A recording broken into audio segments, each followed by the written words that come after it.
Hey, it's Gul from Ott J. Greetings, brand new anthem. Shivers in your fever, scream me again. Never kisses, or do you ever send a full stop? Do you know where the wild things go? They go along to take your honey. Way down how we build our breakfast down and say my love, love, love. We were landing, I was like, gosh, it looks a lot like England. It looks like the UK, like the countryside. That was quite interesting. And we've just driven here. That's what we've done so far. So we just had some very, very good catering.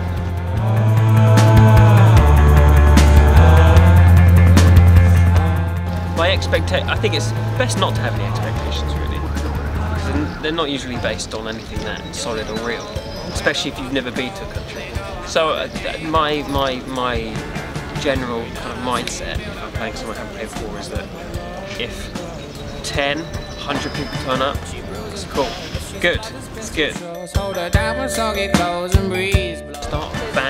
band. I don't think any of us did, really.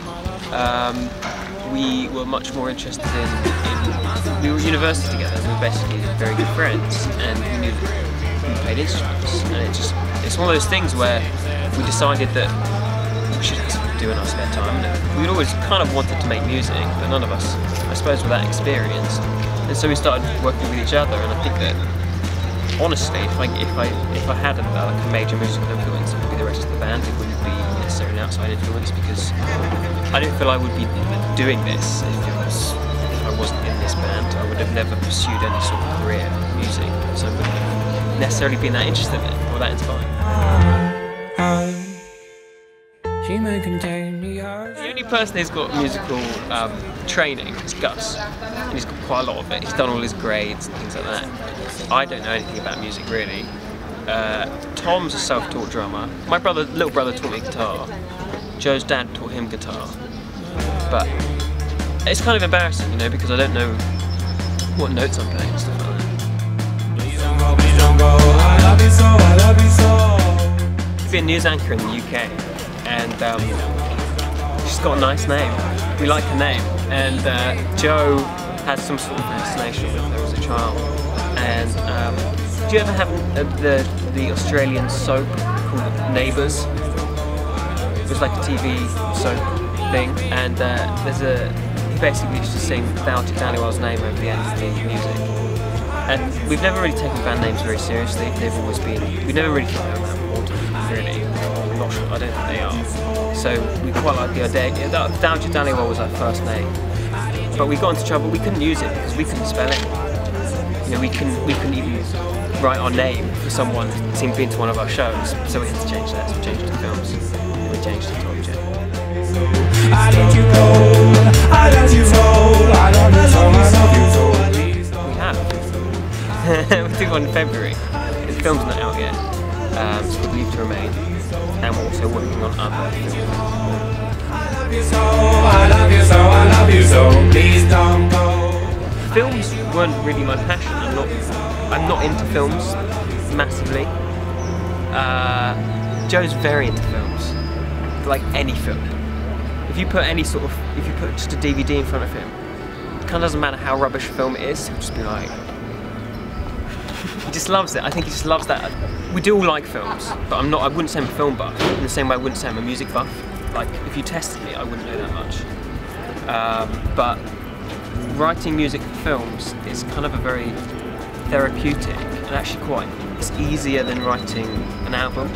If you're writing an album, you kind of have to, there's certain conventions in it that, okay, you could break them, but then it gets kind of hard for it to be recognised as like tracks and albums. So, you know, when you're writing a track for an album or a single or something like that, then you're thinking, do we need another chorus here? We only have one chorus, do we need another? There's a lot more there's actually a lot more thought and discussion involved in writing kind of a pop song, and it can be a headache. It can be really hard sometimes, and you know, most of our tracks have taken us years and years to write. They weren't just written in like a weekend or a week or something. They just continued over a long period of time. When you're writing for a film, it's almost like you can just respond directly if you're given the scene to exactly what's going on. It's almost like you don't really have to think. You can just react. kind of like in real time, just put stuff down, and you don't have to worry about the structure that much, as long as it's following what's going along on the screen and it's working. So it's actually it's a very kind of like freeing experience in comparison to writing, I suppose, pop music. Oh, something good tonight, make me feel. The worst thing is probably just not having a home and not doing kind of normal things. Like you end up forgetting how to cook, because there's never an opportunity on tour where you can cook stuff. So you end up going back home and going to a supermarket, just being really stupid and not knowing how long you cook an egg or something like that. So you lose kind of like knowledge that's very basic. And at festivals, I find the #1 thing that just sent me mental is if I go to like a toilet and there's no toilet paper.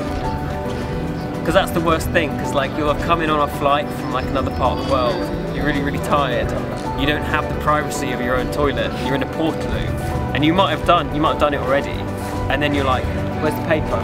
Where's the paper? And you're screwed. So now I just take tissues with me everywhere, like packs of tissues everywhere at festivals. That's my #1 festival tip. Seeing people's faces in the crowd, because I wasn't even aware of quite how funny people's faces can be. When you're in a crowd, you're watching a band, you go to festivals, you never really turn around and look at what other people are doing, but they do some really funny things. They can get so into it. Like when you look out and someone's crying and like singing along, that's really weird, because the songs don't have that effect on me. It's quite, yeah, it's odd, but it's really interesting. I think that when you get into a part of a song where you can really, your in-ear mix is being overwhelmed by like the crowd singing the song, that's amazing, because that means that they're louder than you are. That's really interesting. We're doing bits and bobs. We're on tour, and we've been on tour for a year and a half. We're finished till October, so that'll be the first real opportunity to get back into writing. We're trying things on the road. Tom and I are working on kind of music software so that we can actually create things. Because the hardest thing about being on the road as well is that creatively, you're always separated from your instruments.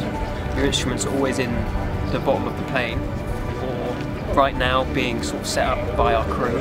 So the only time you get to actually touch your guitar or your drums or keyboard is when you're on stage. So that's quite frustrating. No, I mean, I have to think about it because I get asked it in interviews every day. But no, not really. I think that I really wanted to release or do this album because I thought it was really good. I was really proud of it, and I wanted other people to hear it. And so I wouldn't be considering releasing a second album unless it's of that standard where I'm like, this is it. This is the best thing we can sort of produce at this time, so let's put it out. So I don't really feel any pressure because I won't be pressured. That's my attitude. There's no more distract from you, but something goes. Oh, something good. Oh, something good.